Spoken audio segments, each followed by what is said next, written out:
पंचतंत्र की कहानियाँ। बहुत पुरानी बात है। एक जंगल में खूंखार शेर राजा किया करता था। राजा होने के कारण वह शेर जंगल के बाकी सारे जानवरों पर धोखा जमाता था और उनका शिकार उन्हें खा जाता करता था। एक बार वह एक या दो नहीं बिल्कुल कई जानवरों को मार दिया करता था। इस बात से जानवर के सभी जानवर बहुत परेशान थे। उन्हें डर लगता था कि इस तरह एक दिन शेर जंगल के सारे जानवरों को खा जाएगा। इस बात का हल निकालने के लिए सभी जानवरों ने फैसला किया कि वो जाकर शेर की बात करें और उसे समझाने की कोशिश करें। इस फैसले के बाद हिम्मत करके दूसरे दिन सभी जानवर शेर के पास गए। शेर अपनी गुफा में आराम कर रहा था।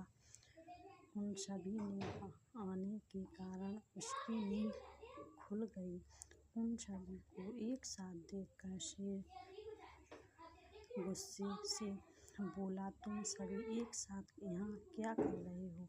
मैंने कोई दावत रखी है क्या? इस बात पर जानवर दल का सहायता बोलो, महाराज था, हम सभी यहाँ आपकी एक विनती करने आ रहे हैं। दरअसल आप जब भी शिकार पर निकलते हो तो एक साथ कई जानवरों मार देते हो, जिनमें से कई को आप खा भी नहीं पाते। आपके ऐसा करने से हमारी संख्या कम होती जा रही है और आपकी प्रजा छोटी होती जा रही है। अगर यूं ही चलता रहा तो एक दिन आपके राज्य में एक भी जानवर नहीं बचेगा और जब प्रजा की नहीं होगी तो राजा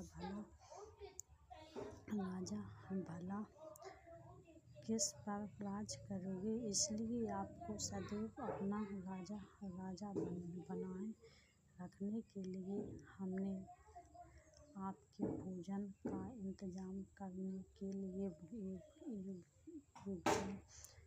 जन बनाई है। हमारा सुझाव इस है कि आप शिकार पर न निकल करें। बिल्कुल, हम खुद रोज एक जानवर आपकी गुफा में भेज दिया जाएगा। इस तरह से रोज आपका भोजन भी हो जाएगा। आपको मेहनत भी नहीं करनी पड़ेगी और उसकी प्रजा को भी राहत रहेगी। शेर को जानवरों की योजना सही लगी और उसने कहा, ठीक है, मुझे तुरंत सुझाव मंजूर है, लेकिन एक बात का ध्यान रखना, अगर किसी दिन मेरा भोजन आने से देर हो गई या भोजन कम आया तो मैं जितने चाहूँ उतने जानवरों को मार डालूंगा।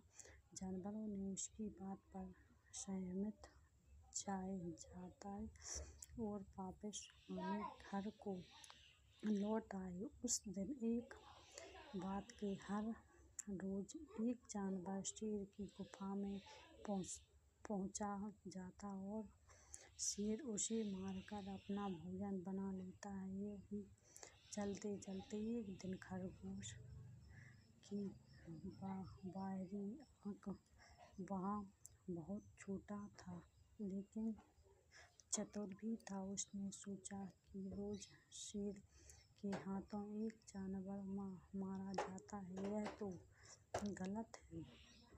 इसकी परेशानी का समाधान करने के लिए कोई चालाक जाने पड़ेगी। तब उसके दिमाग में एक आइडिया आया और धीरे धीरे घूमता फिरता शेर की गुफा तक पहुँचा। वहाँ पहुँचकर उसने देखा कि शेर गुस्से से आग बबूला हो रहा था। शेर ने जैसे ही खरगोश को देखा उसका गुस्सा बढ़ गया और वह दहाड़ कर बोला, तुम जा रहे हो खरगोश, मेरा पेट भरने आया हो और ऊपर से इतनी देरी से आए हो। पता मुझे कितने जोर से भूख लगी है, कहाँ मर गए थे और तुमसे मेरा पेट कैसे भरेगा। शेर को तिलमिलाया और हुआ देख खरगोश बोला, महाराज, मैं आपकी सेवा से अनुकूल नहीं आ रहा था। बिल्कुल मेरे साथ मेरे 5 साथी और भी, लेकिन मगर महाराज, रास्ते में हमें एक और शेर मिल गया जो हमें खाने की जिद करने लगा। वह मेरे साथियों को मारकर खा गया। मैं किसी तरह अपनी जान बचा कर यहाँ आया हूँ। यह सुनकर शेर और ज़्यादा गुस्सा हो गया। वह बोले, एक और शेर कौन है वहाँ, और मेरी जंगल में क्या करता रहता था। खरगोश ने कहा, महाराज, वह बहुत बड़ा शेर है और जब मैंने उससे कहा कि तुम हमेशा महाराज का भोजन खा रहे हो तो वह बोला, आज से मैं तुम्हारा महाराज हूँ और मेरे अलबदा इस जंगल में कोई और शेर नहीं रह सकता है। मैं सबको मार डालूंगा, फिर आपको लड़ाई के लिए लाल करने के लिए आपने मुझे यहाँ भेज दिया। अच्छा, ऐसी बात है तो मैं भी तो देख लूँगी ये कौन शेर है तो जो मेरे जंगल में आकर मुझे ही ललकार रहा है। लेकिन चलो मुझे उसके पास।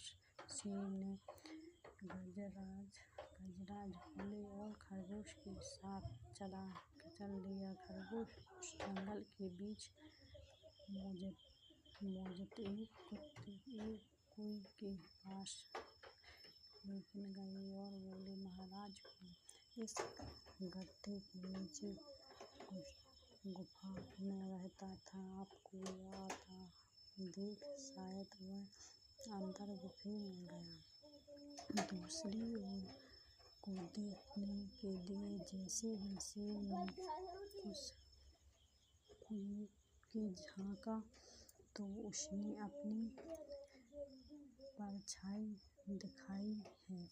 दिखाई और उसने समझा कि वह दूसरा शेर है। इसके बाद उसने दूसरे शेर को ललकारने के लिए जब दहाड़ता मारी तो उसी की दहाड़ता मज करके उसे सुनाई दी। लेकिन उसे लगा कि वह दूसरा शेर भी उसे दहाड़ रहा है। बस इतने में शेर को गुस्सा आया और उसने कुएं में छलांग लगा दी। छलांग लगाते ही शेर कुएं की दीवार से टकराकर और पानी में गिरकर मर गया। यह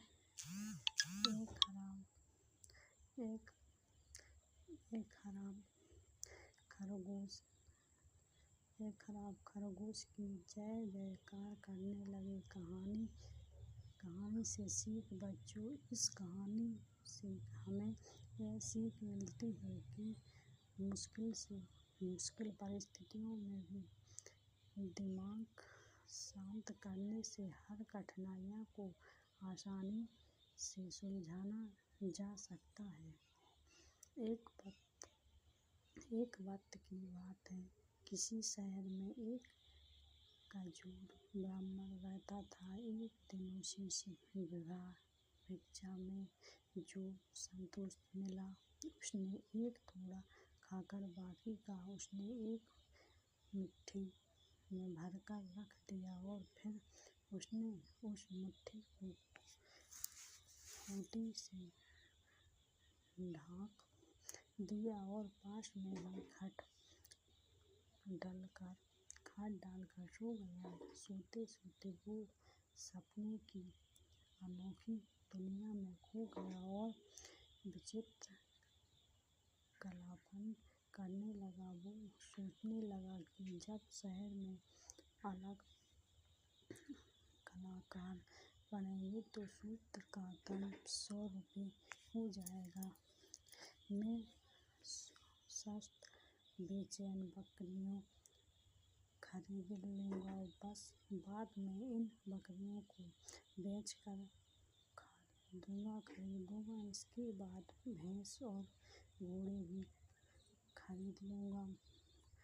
कंजूस ब्राह्मण कल्याणियों की विचित्र दुनिया की पूरी तरह खो चुका था। उसने सोचा कि घोड़े को अच्छी कीमत पर बेचकर खूब सारा सोना खरीद लूँगा। फिर सोने को अच्छे दाम पर बेचकर बड़ा सा मकान मेरी संपत्ति को देखकर कोई भी अपनी बेटी की शादी मुझसे करा देगा। शादी के बाद मेरा जो बच्चा होगा मैं उसका नाम मंगल रखूँगा। फिर जब मेरा बच्चा अपने पैरों पर चलने लगेगा तो मैं दूर से ही उसे खेलते हुए देखकर अंदर लाऊंगा। और जब बच्चा मुझे परेशान करने लगे तो मैं गुस्से से पत्नी को बोलूँगा और कहूँगा कि तुम बच्चे को ठीक से संभाल भी नहीं सकती हो। अगर वह घर के काम में व्यस्त होगी और मेरी बात का पालन नहीं करोगी तब मैं गुस्से से उठकर उसके पास जाऊँगा और उसे पैर से ढूंढ मारूँगा।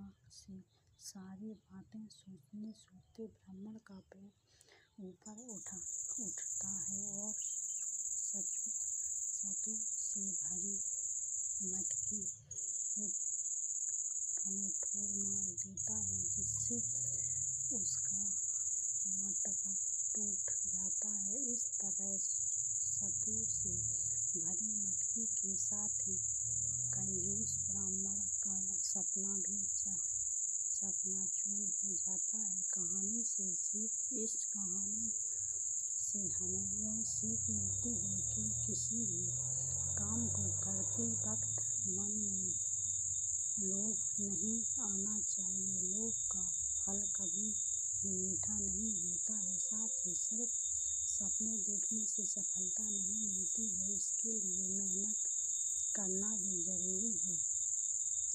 सालों पहले एक गांव में सूरज नाम का किसान अपनी पत्नी के साथ रहता था। किसान बूढ़ा था लेकिन उसकी पत्नी जवान थी। इसलिए वजह से किसान की पत्नी दुखी रहती थी। वो हमेशा अपने ही जैसे जवान पुरुष से शादी करने की चाहत मन में रखती थी। महल के मन की बात को एक चोर समझ गया। वो रोज महल का पीछा करने लगा। एक दिन उसने किसान की पत्नी को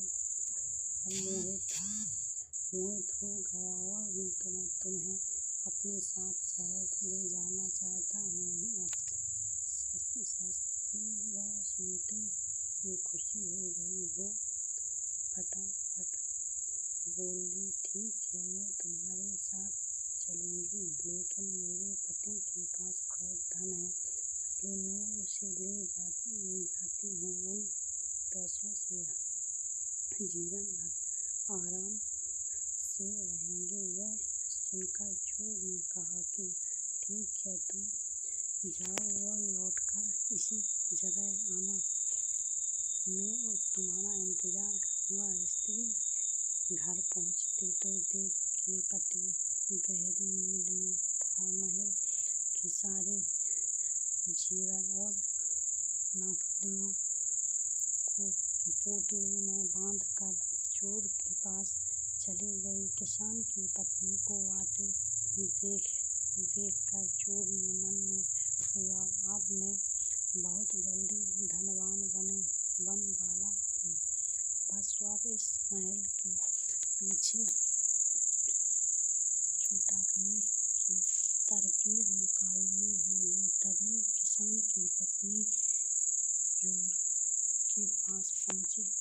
उसके पहुँचते ही दोनों दूसरे शहर की ओर निकल गए। कुछ दूर जाने के बाद शहर में एक नदी मिली। नदी को देखते ही चोर को एक तरकीब सूझ गई और महिला से बोला,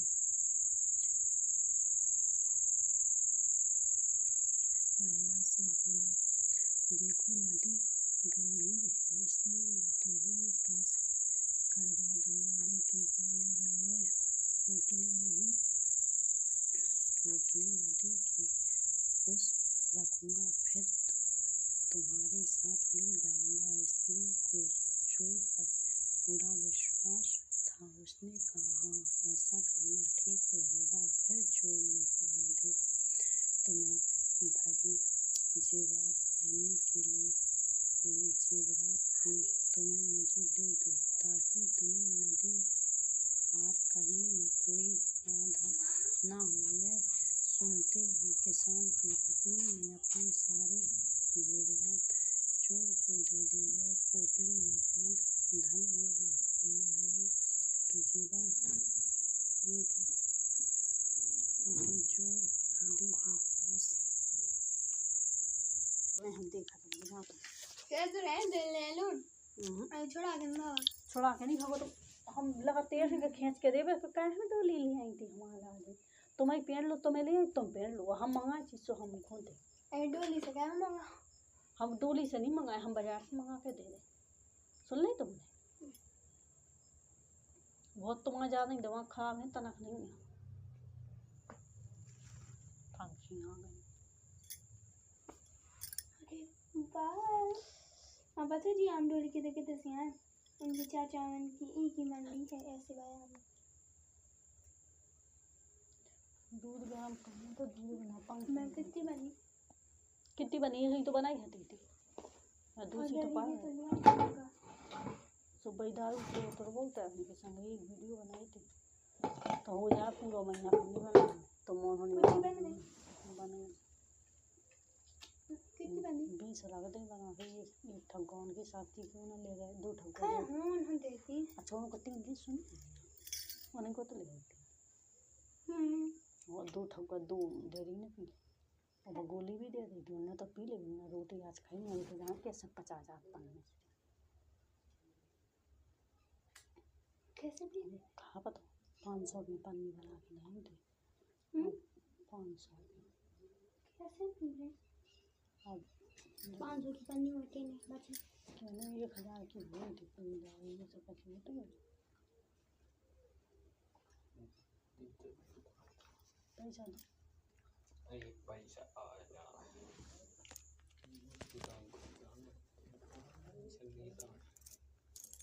वो आदि तुम चले जाओ बेटू लो तुम चले तुम चले जाओ कम नाम कितनी चाहिए डेडी खुले हो तो देखो भी ज़्यादा नहीं खाना तो संगे जाओ जाओ उधर तो दिखाओ चले जाओ।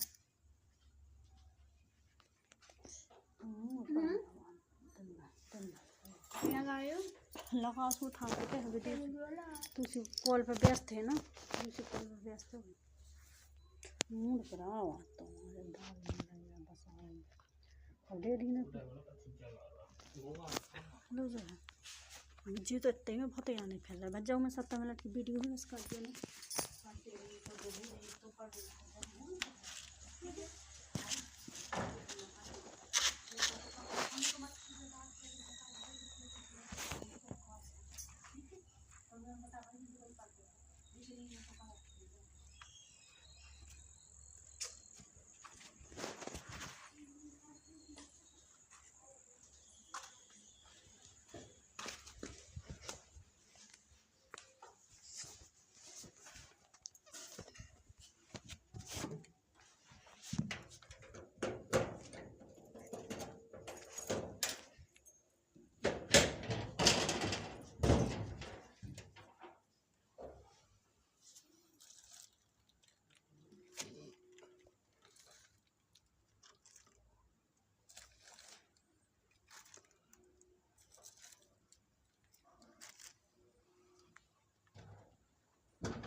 चाक चाक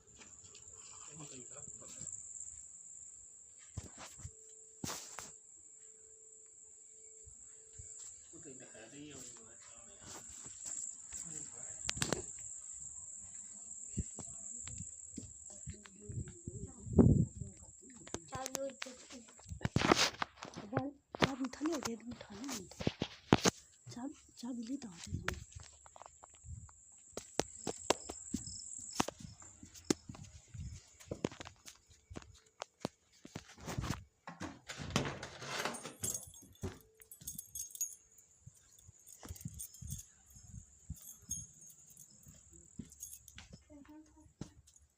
हाथ हमने दे दी तुम दी चाहोगे ना हमारे समझी दी चाहोगे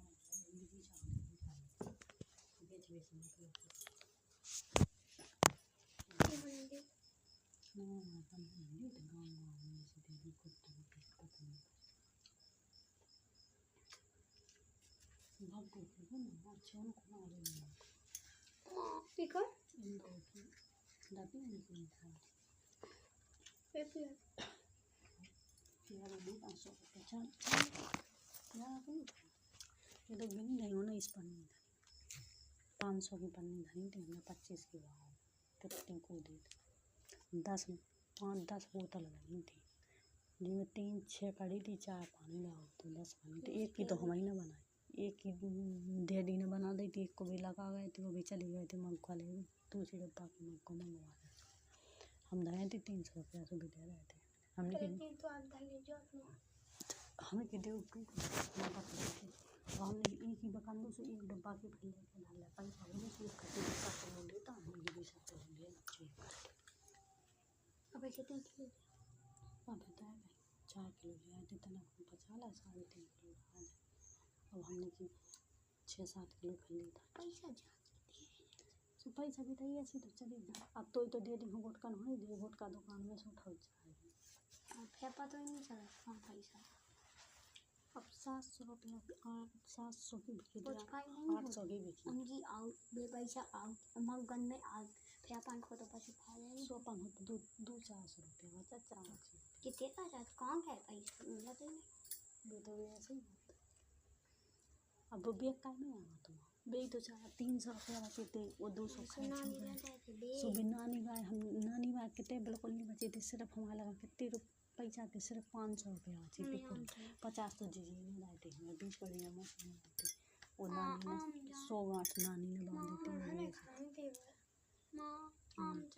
तो मंगवा दे हम बंदूगर से दे दीजिए कल लीजिए पैसों में से मंगवा नानी तो ये करी हमने दे दी से तो कैसे करते भी लेते आवे तो धाए थे भी हम उठा ले आए थे से हमने फ़ोन लगा देंगे हमें सो हमने की थे इतने से रोड पे उठवा ले हम ब्याह में ले गई है नानी का तेज आया तो हमने डालना सभी के पकी रख हमने की पकी रख ली थी नानी खिला ली सो थी हाँ दुआ जी चिप मानसून कही थी कि हम तो कहते कि कल स्कूल में कहाँ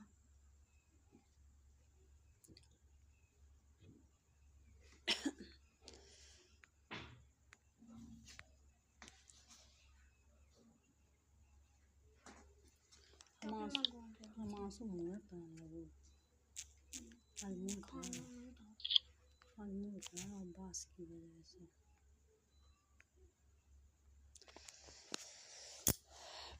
दिल्ली में बंद है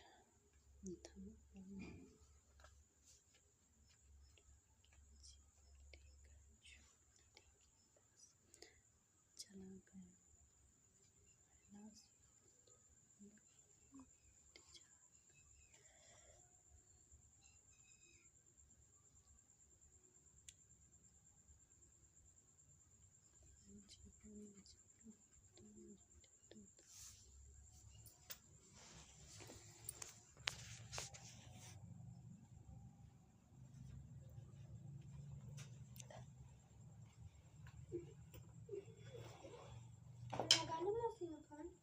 लगा अभी दूसरी कॉल पे व्यस्त जा रही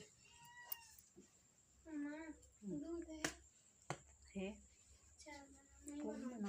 बनाओ चाय तुम्हें अब चाय बनने नहीं तुमने घर जाओ आम नहीं रहे, पंखी शांत हो गए। दादी का बयान नहीं रह गया वो सब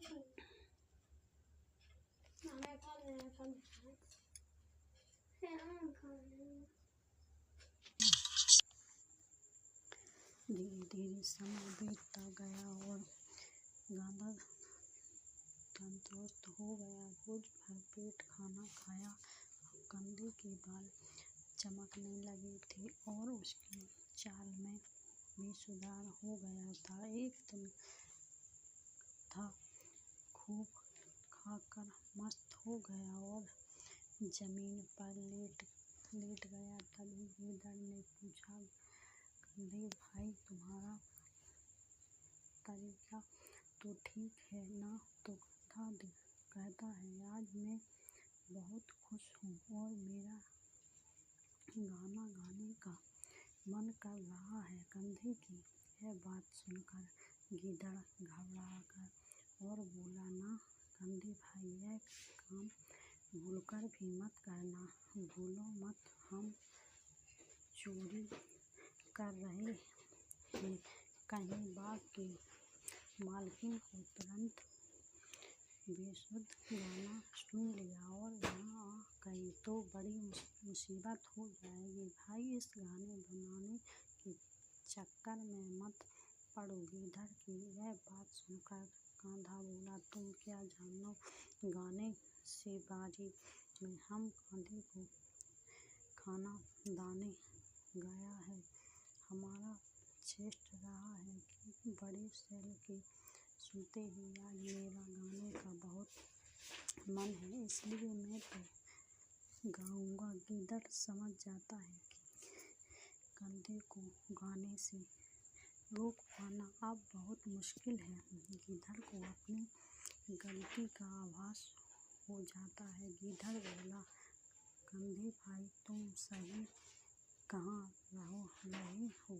गाने वाले के बारे में हम क्या जाने। अब तुम बात रहे तो मुश्किल से ही तुम्हारी सुशील आवाज सुन बाघ का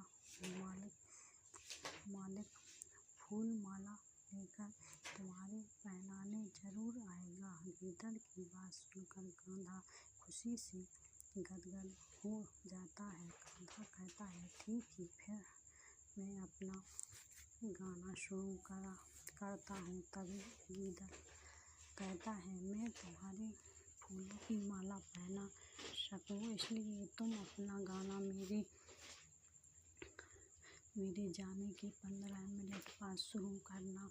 इससे मैं तुम्हारा गाना खत्म होने से पहले यह वापस आ जाऊंगा।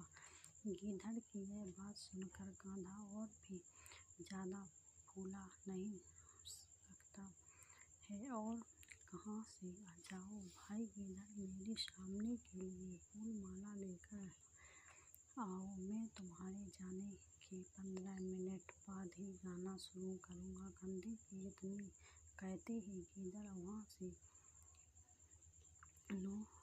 दो गहराइयों हो जाता है। गीदड़ के जाने के बाद कान्हा अपना गाना शुरू करता है। कांधे की आवाज़ सुनते ही बाघ का मालिक लाठी लेकर वहाँ पहुँच जाता है। वह गाधे को देख बाघ का मालिक कहता है कि अब समझ आया कि तुम ही है जो मेरे बाघ को रोज चार के चला जाता है। आज मैं तुम्हें नहीं छोड़ूंगा। इतना कहते ही बाघ का मालिक लाठी से कांधे की खूब जमकर पिटाई करता है। बाघ मालिक की पिटाई से कांधा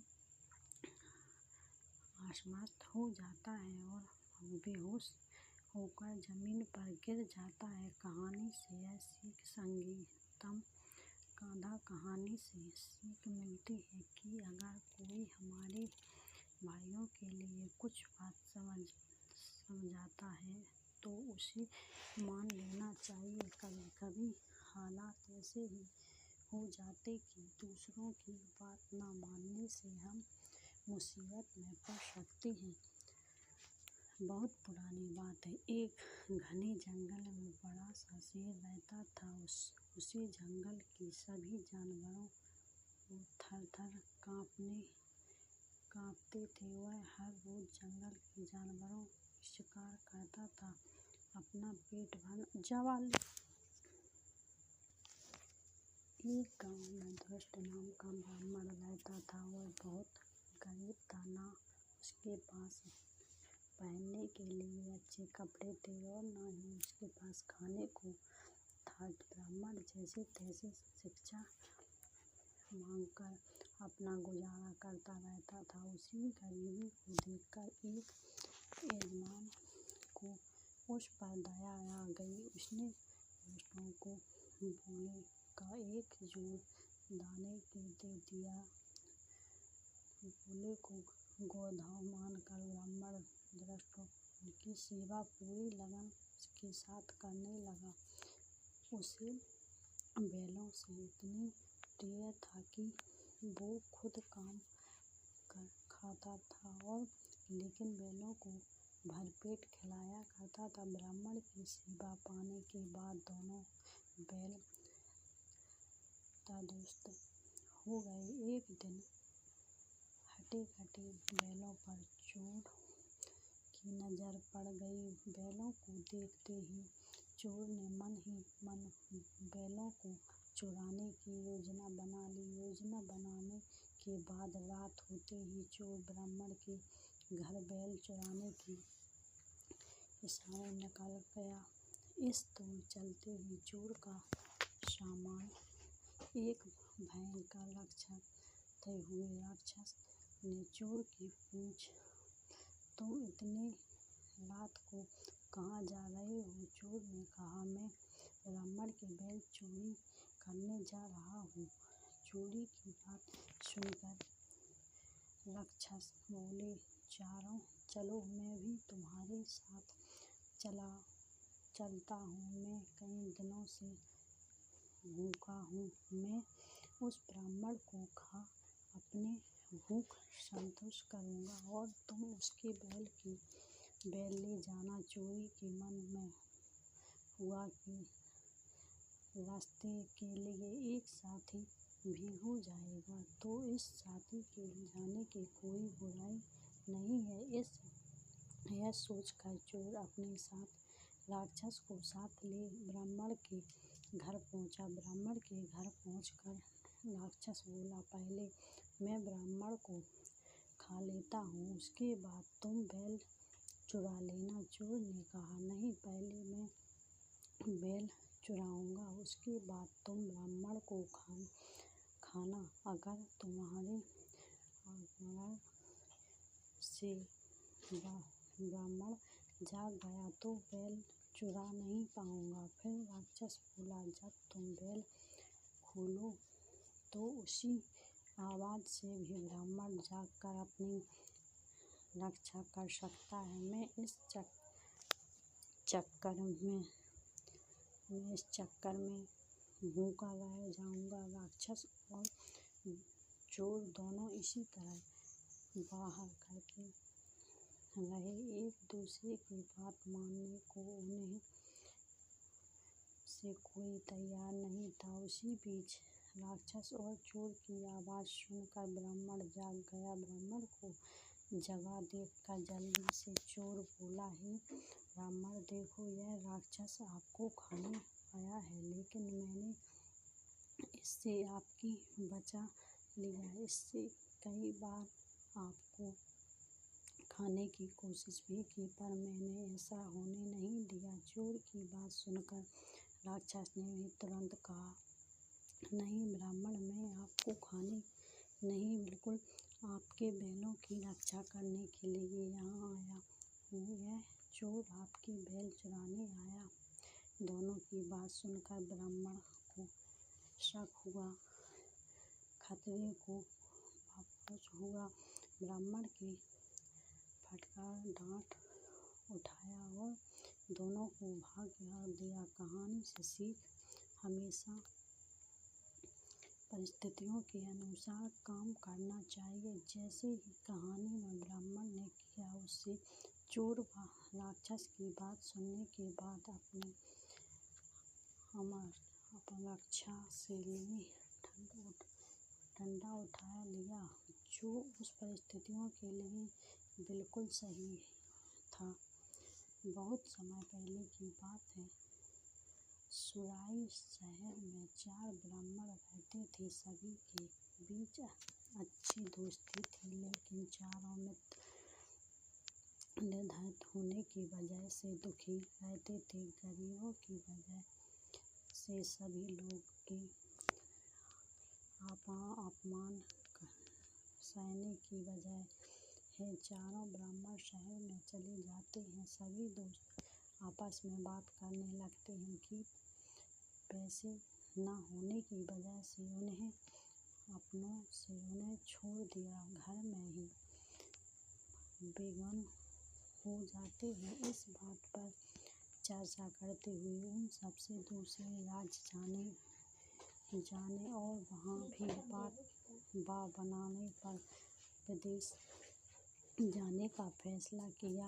यहाँ निर्णय लेने के बाद सभी यात्रा पर निकल पड़े। चलते चलते उन्हें बहुत प्यास लगने लगी, तो वो पास ही शिवा नदी में जाकर पानी पीने लगे। पानी पीने के बाद सभी नदी में नहाए और आगे की ओर निकल पड़े। कुछ दूर चलने पर उन्हें एक जटाधारी योगी दिखाई। ब्राह्मण को यात्रा करते हुए देखकर योगी ने उन्हें अपने आश्रम आकर थोड़ी देर आराम करने और कुछ खाने का न्योता दिया। ब्राह्मण खुश होकर योगी के आश्रम चले गए। वहाँ उन्होंने आराम करने के बाद योगी ने ब्राह्मण से उनकी यात्रा का कारण पूछा। ब्राह्मण ने अपनी पूरी कहानी सुना दी और कहा कि योगी महाराज, गरीबों का कोई नहीं होता, इसलिए वो तीनों धन काम कर बलवान बनना चाहते थे। उनका निश्चय देखकर योगी विभानाथ बहुत खुशी हुए। तब ब्राह्मण ने उनसे धन मांगने का कोई रास्ता दिखाने का आग्रह किया। योगी के पास तप का बल था, जिसका इस्तेमाल करके उसने एक दिव्य दीपक प्रज्वलित किया। विभानाथ के उन ब्राह्मणों को हाथ में दीपक लेकर हिमालय पर्वत की ओर बढ़ने को कहा। योगी ने बताया, हिमालय पर्वत तरफ जाते समय यह दीपक जिस जगह गिरेगा तुम वहाँ दुखी करना, वह तुरंत बहुत धन मिलेगा। खुदाई के बाद जो भी मिल जाए, लेकिन घर लौट जाना हाथ में दीपक लेकर। सभी ब्राह्मण योगी की कहे अनुसार हिमालय पर्वत की निकल पहुँचे। बहुत दूर निकलने के बाद एक जगह दीपक गिर गया। वहाँ ब्राह्मण ने खुदाई शुरू की। खोदते खोदते उन्हें उस जमीन में तापी को खाना देखकर ब्राह्मण बहुत दुख हुआ। तभी एक ब्राह्मण ने कहा, हमारी गरीबी मिटाने के लिए यह तापी की खाना काफी नहीं है। अगर यह तापा है तो अगले और बहुत कीमती खजाना होगा। उसी ब्राह्मण की बात सुनकर उसके साथ 2 ब्राह्मण आगे बढ़ गए और एक ब्राह्मण उस खाना को सब तापा लेकर अपने घर लौट गए। आगे चलते चलते फिर एक जगह दीपक गिर गया और वहाँ खुदाई करने पर चांदी की खान मिली। यह खान देखकर तीनों ब्राह्मण खुश हुए। फिर ब्राह्मण तेजी से उस खाने की चांदी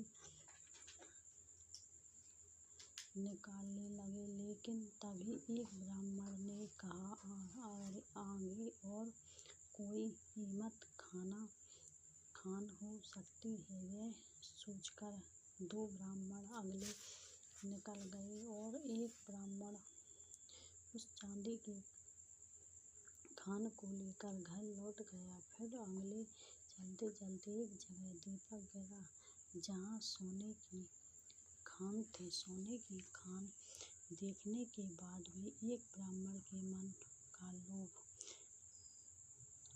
खत्म नहीं हुआ। उसने दूसरे ब्राह्मण के आगे की ओर चलने को कहा, लेकिन उसने मन कर लिया। गुस्से में लोग ब्राह्मण ने कहा, पहले तांबे की खान मिलेगी, फिर चांदी की और सोने की। सोचो आगे और कितना कीमती खजाना होगा। उस लोभी ब्राह्मण की बात को अनुसरण करते हुए ब्राह्मण ने सोने की खान को निकाला और कहा, तुम्हें आगे जाना है तो जाओ, लेकिन मेरे लिए यह काफी। इतना कहकर वो सोना लेकर घर चला जाता है। तभी वो लोभी ब्राह्मण दीपक हाथ में लेकर आगे चलेगा। आगे का रास्ता बहुत कठिन भरा था। कांटों भरा रास्ता खत्म होने के बाद वापिस रास्ता शुरू हो गया। कांटों से शरीर खून से थलथलाते हुए गया और फर्श की वजह से वह ठंड से ठिठुरने लगा। फिर भी अपनी जान को दांव पर डगराकर वह आगे बढ़ रहा था। बहुत दूर चलने के बाद उसे लोभी ब्राह्मण को एक युवक जिसके मस्तक पर चक्र घूम रहा था। युवक ने सिर पर चक्र को घूमता देखा तो लोभी ब्राह्मण को बड़ी हैरानी हुई। लोभी ब्राह्मण काफी दूर तक चल चुका था, इसलिए उसे प्यास भी लगी रही थी। उसने चक्रवायु व्यक्ति से पूछा, तुम्हारे सिर पर यह चक्र कैसा और क्या घूम रहा है, और यहाँ पीने के लिए पानी कहाँ मिलेगा? इतना पूछते ही उस व्यक्ति के सिर से चक्र निकल गया और लोभी ब्राह्मण के मस्तक पर चक्र लगा गया। हैरानी और दर्द से तड़पते हुए ब्राह्मण ने उससे पूछा, ये चक्र मेरे सिर पर क्यों लगा? आजीवन युवक ने बताया, सालों पहले मैं भी धन के लालच में यह तक पहुँचा था। उस समय किसी और के सर पर यह चक्र घूम रहा था।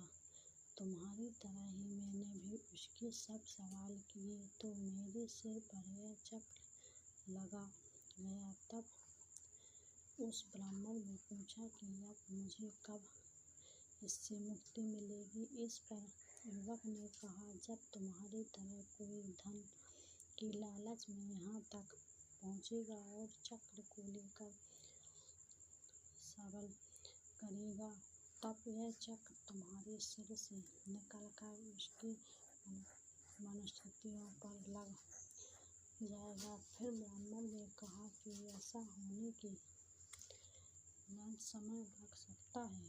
इस सवाल का जवाब देते हुए युवक ने कहा, मैं राजा राम के कला से यह हूँ, लेकिन मुझे नहीं पता कि अभी कौन सा युग चल रहा है। तुम इसी अंदाज लगा सकते हो कि कितना समय लग सकता है। इतना बताकर वो युवक वहाँ से चला गया और ब्राह्मण मन ही मन बहुत दुखी हुआ और चक्र के घूमने से हो रहे दर्द से उसके आंसू निकलने लगे। कहानी से सीख, लालच हमेशा व्यक्ति को कष्ट और मुश्किलों में डरा देती है। इसलिए हम जितना जितना मिले है उसी से संतुष्ट करना चाहिए और हर आवश्यकता में रहने हुए खुशी खुशी जीवन जीना। बहुत समय पहले की बात है। दरअसल नगरी के 4 दोस्त रहा करते थे। उन्हें चारों में 3 ब्राह्मण कई तरह की विधाओं में पुराण से चाकी चौधरी के पास किसी तरह की विद्या नहीं, लेकिन वह बहुत बुद्धिमान था। चौथा दोस्त हमेशा अपनी बुद्धि का इस्तेमाल करके हर समस्या से बचने का रास्ता निकाल लेता था, जबकि अन्य दोस्त विद्यावान होते हुए भी समझदारी से काम नहीं लेते थे। एक दिन उन चारों दोस्तों ने निकलकर सोचा कि पैसा कमाने के लिए विदेश जाना चाहिए। वहाँ जाकर ही विद्या का लाभ मिलेगा और पैसे कमाने का रास्ता भी। इसी सोच के चलते चारों देश यात्रा पर चल दिए। यात्रा करने के दौरान एक ब्राह्मण दोस्त ने कहा कि हम में से सिर्फ एक दोस्त के पास विद्या नहीं है। ऐसे दोस्त को हमारी विद्या के कारण मिलने वाला धन नहीं मिलना चाहिए, घर वापस जा सकता है। इस पर काफी देर चर्चा करने के बाद दूसरा दोस्त इस बात से सहमत हो गया, लेकिन तीसरे दोस्त ने कहा कि ऐसा करना ठीक नहीं होगा। हम सभी बचपन से दोस्त हैं और अब यह फैसला लेकर गलत होगा। हम जो कुछ भी कमाएंगे उसे 4 हिस्सों में बांट देंगे। इस बात पर सबने हमारी भरी हुई सभी विद्या का चमत्कार लोगों को दिखाने के लिए अगले की ओर बढ़ाने लगे। यात्रा के दौरान जंगल में गुजरते हुए उन्होंने एक मरा हुआ शेर दिखाई। सभी ब्राह्मण ने कहा कि हम अपनी विद्या के चमत्कार से इस शेर को जिंदा कर देंगे, इससे हम बहुत यश और कीर्ति मिलेगी। तीनों ब्राह्मण दोस्त उस जिंदा करने में लग गए, लेकिन चौथे बुद्धिमान दोस्त ने उन्हें ऐसा करने से मना कर दिया। उसने कहा कि अगर तुम लोग इसे जिंदा कर दोगे तो वह जिंदा होते ही हम सबको खा जाएगा। चौथे दोस्त के बहुत कहने के बावजूद तीनों दोस्तों ने नहीं मानी। उसमें एक ब्राह्मण शेर को अस्थियों को समेटने लगा तो दूसरा उसके अंग को और चौथा उसके शरीर के प्राण डालने की कोशिश करता रहा। तीनों को अपनी अपनी विद्या का इस्तेमाल करते देखते चौथे दोस्त डर गया। उसने अपने सभी मित्रों से कहा, ठीक है, तुम लोग अपने मन की करो, लेकिन मुझे पेड़ पर चढ़ जाने दो। इतना कहकर चौथा दोस्त झट से पेड़ पर चढ़ गया। वहीं अन्य दोस्तों मिलकर अपनी सिद्धियों और विद्याओं के बल से उस शेर को जीवित करने की कोशिश में लग गया। देखते शेर जिंदा हो जाता है। शेर जैसे ही जिंदा हुआ वह अपने आसपास तीनों ब्राह्मण को देखते हुए उन्हें मार डालता है, जबकि पेड़ पर चढ़ा चौथा दोस्त उनकी समझदारी से बच जाता है।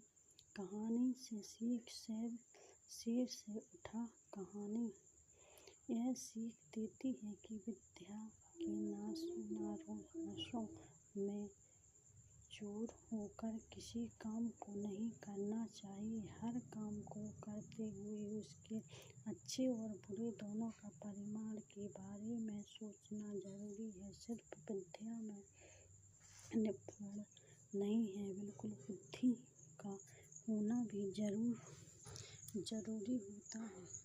बहुत समय पहले की बात है कि एक गांव में मनोहर नाम का एक चूल्हार कपड़े सिलने वाला रहा करता था। उसकी कपड़े सिलाई वाली मशीन की ज़्यादातर उपकरण लकड़ी की बनी हुई थी।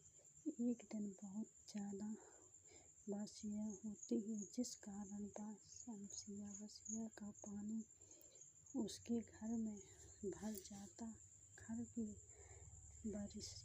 वर्षा का पानी भर जाने के कारण उसकी मशीन पूरी तरह से खराब हो जाती है। मशीन खराब हो जाने के कारण मनोहर बहुत परेशान हो जाता है। बहुत दुखी होकर सोचने लगा कि यह अगर जल्दी ही उसने अपनी इस मशीन को ठीक नहीं किया तो वह कपड़े सिलने का काम नहीं कर पाएगा और उसने परिवार को भूखा रहना पड़ेगा। यह सोचकर मनोहर जंगल जाने का फैसला कर लेता है ताकि वह अपनी मशीन को ठीक कराने के लिए अच्छी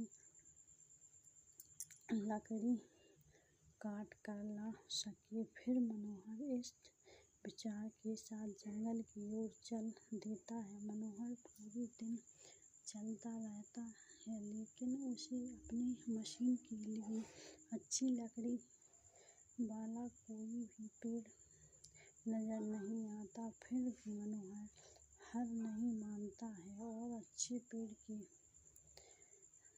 तलाश में आगे बढ़ता रहता है। काफी देर चलने के बाद अचानक मनोहर की नजर एक पेड़ पर पड़ती है जो काफी ऊंचा, मोटा और हरा भरा था।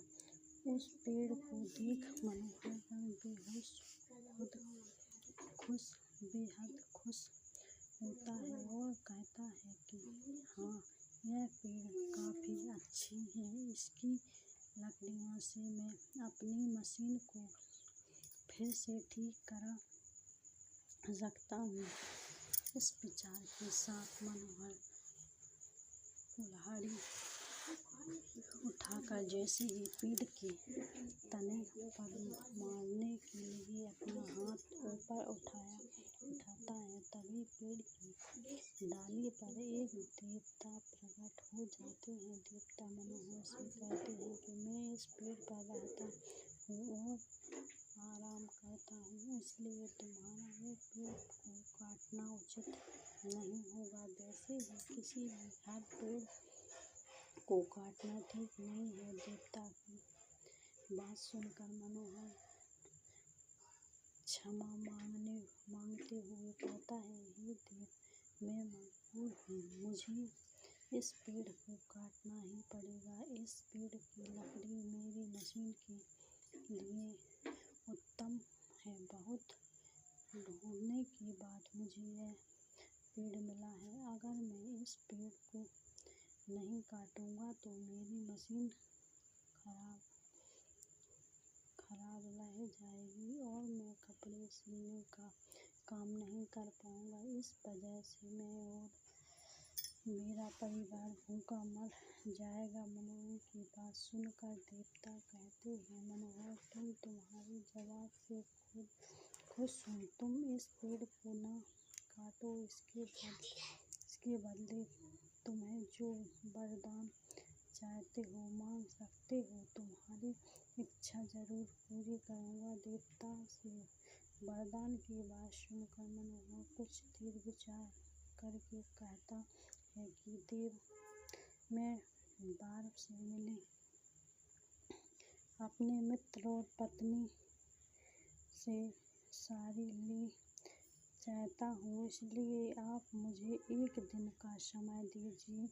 मनोहर के आग्रह को देवता मान लेते हैं और उसे एक दिन विचार करने के लिए दे देते हैं। एक दिन का समय लेकर मनोहर अपने घर की ओर चल देता है। रास्ते में उसे उसका मित्र नई मिलता है। नई में मिलकर मनोहर उस देवता की वरदान वाली बात बताता है। उस पर नई मनोहर को एक राज्य मांगने की सलाह देता है।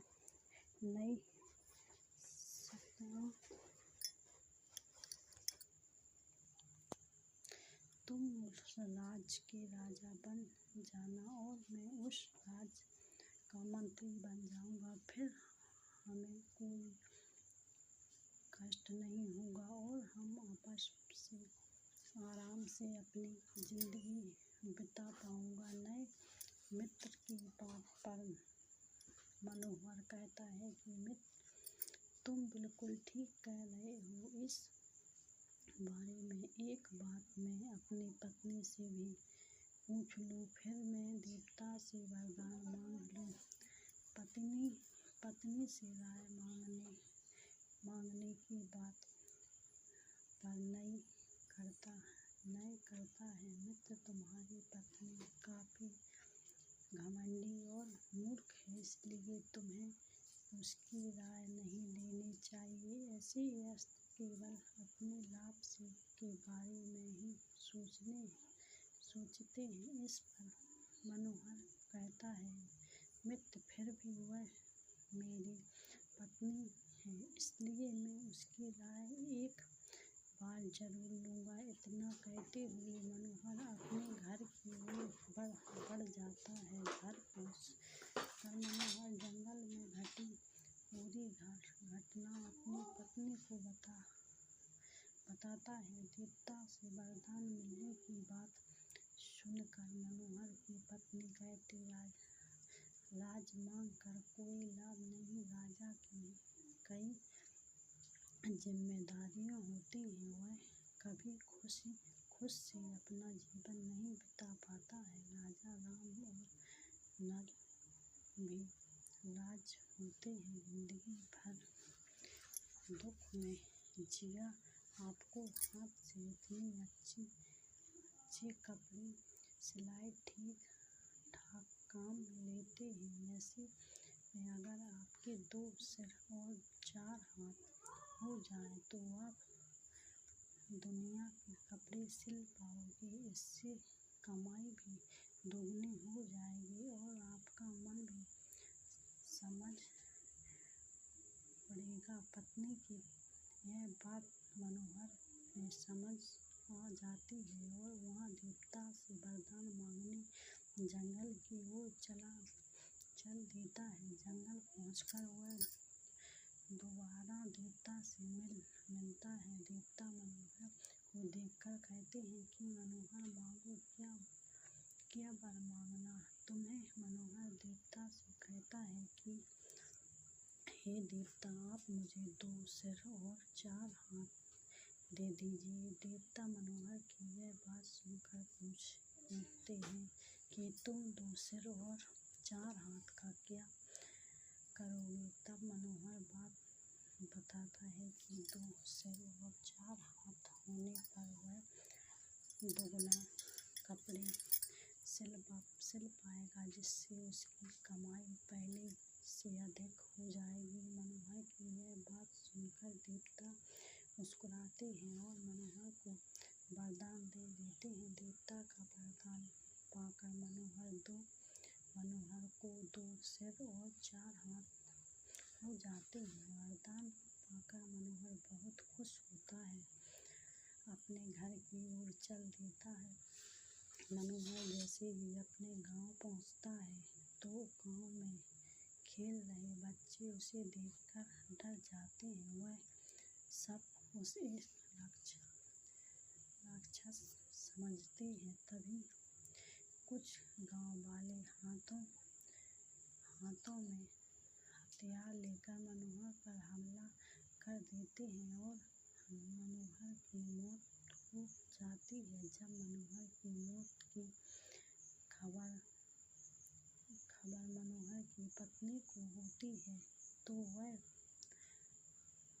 फौरन मनोहर के देखने वहां पहुंच जाती है। मनोहर की लाश देख उसकी पत्नी रोने लगी और कहती कि यह सब मेरी गलती है, मैंने ही उसे देवता से 2 सिर और 4 हाथ मांगने के लिए कहा था। अगर ऐसा न होता तो आज मनोहर को कोई राक्षस न समझता और वे जिंदा होते। कहानी से सीख तो सिर बार गुजारा। कहानी से सीख मिलती है कि बिना सोचे विचारे किया गया कोई भी काम हमेशा